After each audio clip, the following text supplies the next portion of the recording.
Tuesday, Corruption Watch released its annual report for 2022 called Accelerating Justice. The non-profit organization celebrated a decade of existence in 2022, a milestone which coincides with the release of the Zondo Commission of Inquiry into State Capture report. Corruption Watch cautions, however, that the refusal of Parliament to hold President Cyril Ramaphosa accountable for the Phala Phala burglary case is troubling and could erode public ethics. Well, to unpack this further, researcher at the organization, Melusi Ncala, joins us now. Melusi, thank you so much for your time and thank you for joining us this morning. You know, we often hear how corruption in South Africa is endemic, akin to a disease. And yet when we look at Parliament and the role that it has in terms of holding government accountable, it appears that we have a Parliament that doesn't have a full appreciation of this reality. Good morning, Dogozo, and good morning to your viewers. Thank you for having us this morning. Yeah, the way politicians behave and in terms of what they say and what they do, it's a bit incongruous because on the one hand, you have politicians who say they truly appreciate, even the president himself, how bad corruption is and how it actually cripples our moral fiber and the economy, etc., etc. But then on the other hand, when questions of accountability need to be asked, they're always MIA. So it's very worrying, it's very concerning, and it should be troubling to all South Africans, whether you are for or against the ANC. At some point in time, we need to ask questions of those who are in power, especially if such actions or acts of criminality are questioned. Right. Now, the point that you make as an organization in this regard is just how much a weakened Parliament essentially contributes to weakened public ethics. Perhaps just elaborate for our viewers on that. One would think that Parliament sets the standard for accountability, for conduct, and what we expect of public servants. More importantly, these are people that are elected to guard not only the constitutions but our laws, and also are expected to maintain some type of order over society. Now, if these are the people who ultimately are responsible for the public purse and are responsible for other various government departments, behave in a fashion such as in the manner that they did in the last few months, then we have to ask these type of questions, because ultimately the ordinary people working in government, lower level and mid-level public servants, will look up to them and say, if they can get away with it, why can't I? We see it in the police, we see it in the health sector, we see it also in home affairs. The other concerning thing, Melusi, is the fact that it does appear that, South Africa's public ethics, takes 2 steps forward, 3 steps back. And I mention that because, the Section 89 independent panel was established, based on the outcomes of the Ncala judgment that, detailed how it was crucial for Parliament to have systems and mechanisms in place to be able to hold someone who holds the highest office in government accountable for their actions. Yet, a couple of years down the line, we see that very same panel conduct its inquiry, conduct its work, find prima facie evidence, at least pointing to the fact that the president has a case to answer. That same panel recommending an inquiry that's essentially quashed by Parliament again, ergo back, a couple of steps. So what does the way forward look like at this point? Are we talking about running back to the courts again to further elucidate on points that were clearly pronounced on already? Yeah, it's rather doom and gloom, right, Ndozo, because at the time when this panel was established, the thinking was that, we need experts, we need people with a strong legal background and also an understanding, people that are independent and who will be objective in casting a view in terms of what transpired. And it's important what you say, that the panel did not say that Ramaphosa is responsible, or at least that he's guilty of what happened. What it simply said is that there's a case to be answered. So if anything, Parliament was supposed to take those recommendations and say, okay, let's inquire.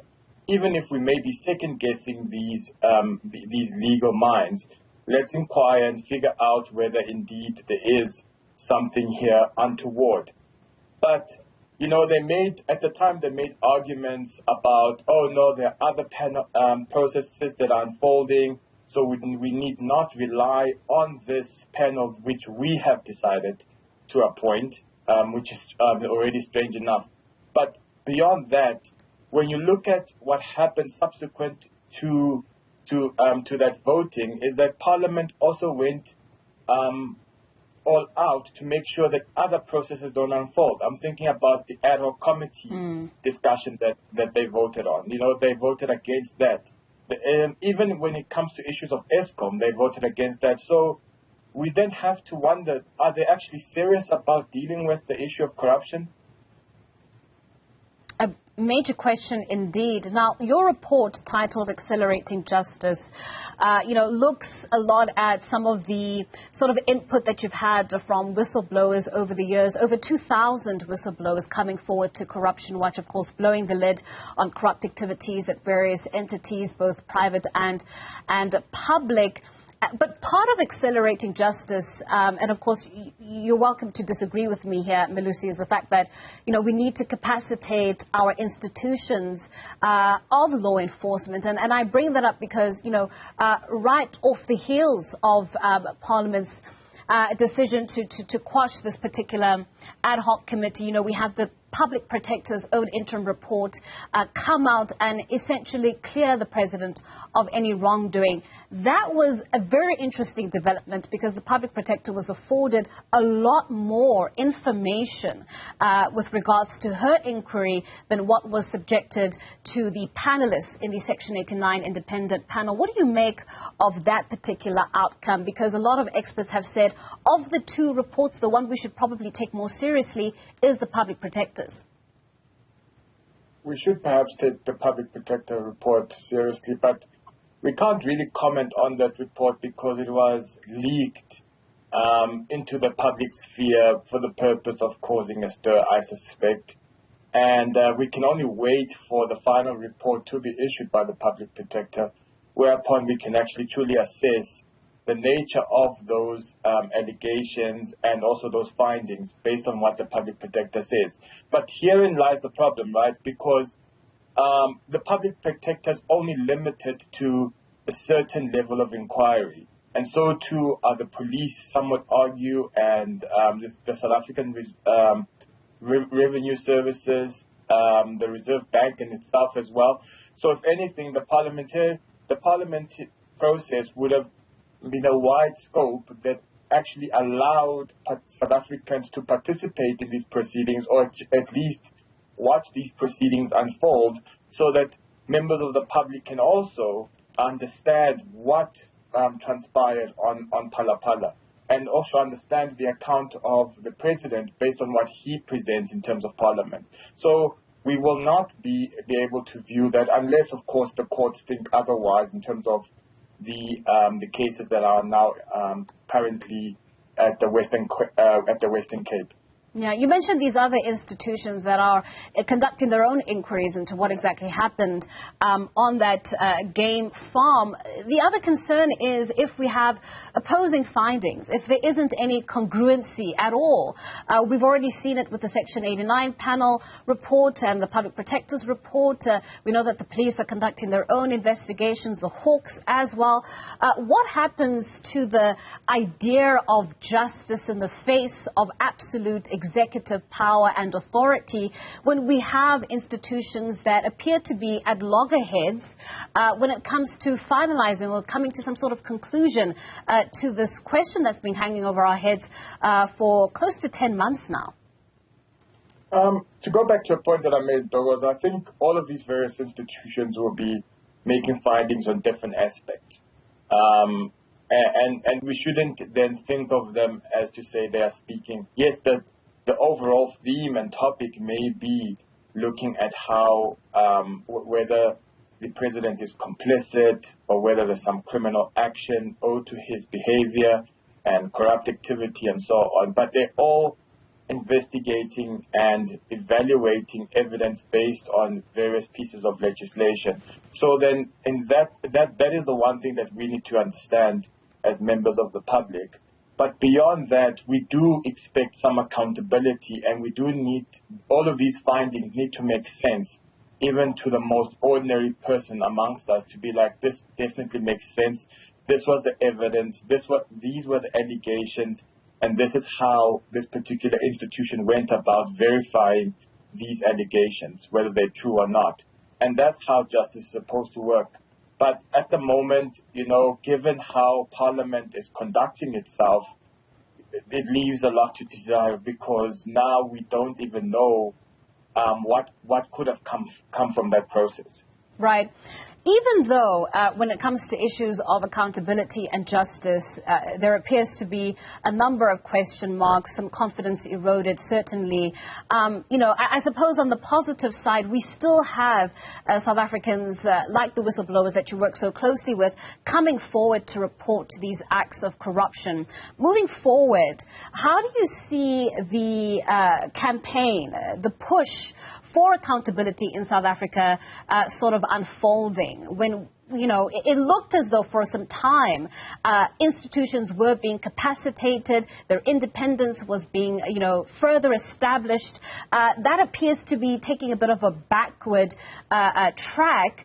Looking forward, how do you see South Africans sort of pushing ahead of this? I mean, we're talking about Parliament here, the highest sort of oversight body that we have when it comes to government's actions, appearing to fail South Africans, at least on this particular front. How do we move past that?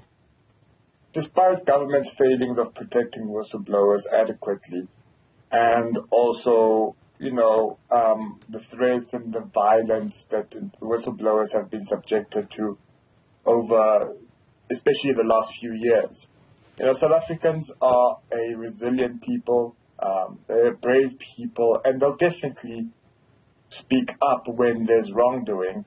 And we should expect that and actually praise them for that. And hence, we take pride in at least the 38,000 reports of corruption that we have received since inception. And more so the 2,000 that came through last year. Because when you realize what's been happening is that there's been a lot of intimidation of whistleblowers in the last couple of years. And people are feeling less safe in terms of bringing up these allegations. But nevertheless, we need to continue the fight of making sure that, laws such as the Protectors Disclosures Act are amended accordingly so that whistleblowers can be afforded at least more legal protection, financial support, as well as psychological support. And going forward, I would hope that when South Africans go to the elections next year, they make good decisions. They make decisions based on integrity and honesty, making an assessment of where we find ourselves as a country. We find ourselves where corruption is rampant. All the key indicators are actually telling us that, we are in a bad state. Many are even arguing that we are a failing state, and so South Africans, when they go cast a vote next year, they need to bear all of these things in mind and think about who's responsible for this. Melusi, thank you so much. We're going to have to leave it there. That's Melusi Ncala, researcher at Corruption Watch.